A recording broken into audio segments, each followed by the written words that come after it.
Me too. My last time was yesterday too, and I made it to the finals. Made it to the final? Okay, cool. Congrats. That's a big step. Thank Big you. step, big step. Alrighty. So I guess I can share sometimes the last time I pitched an idea. One was Department of Energy, like I mentioned earlier.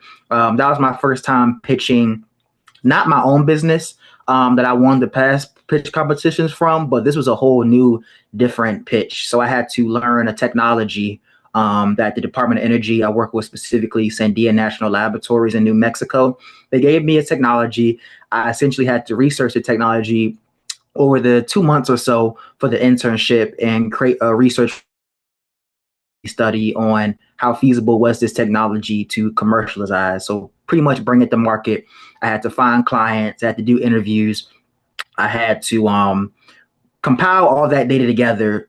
In the end of the internship, I did a pitch in front of a group of professionals to essentially fund the business idea and understand if it was feasible. Now, the reason why this was a little different from pitching my own business that I'll share later on was because it was a new technology that I didn't know anything about. So I had to learn the technology.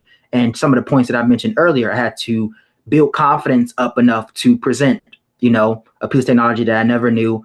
Everybody in the internship was an engineer. I was the only business professional. So there was a gap there. But all in all, I did end up winning second place. And I think what really separated myself from the others was one, I studied the product. So whether if you have your own brand, like one lady mentioned, knowing your brand, knowing your business, I knew the technology, which is really important. And I didn't read from the screen. A lot of the students read directly off of the PowerPoint slide, which you really shouldn't be doing. We'll cover that a little bit more too. But I was just confident in how I spoke. And another time I had to present just something a little more interesting as well. Full time, I do work as a capture management associate.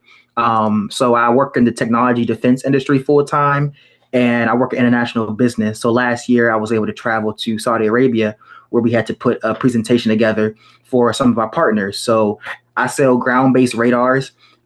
Basically, they track UAVs if you play Call of Duty, anything like that. They track boats in the water, they track things in the sky, planes. And this partner is looking to build these radars for us in country. So I had to put a presentation together, travel in country to Saudi Arabia, and present in front of them. Now, this was a little difficult because there is a language barrier. They do speak Arabic. I speak English. So some of the English is okay, but that was a difficult part. But all in all these tips that I'm showing you, it did go successful. It was a little bit more technical. Some of the other program managers did present a little more, but I still did give, my perspective, my part. And it was really interesting. So just something I thought I'd share with you.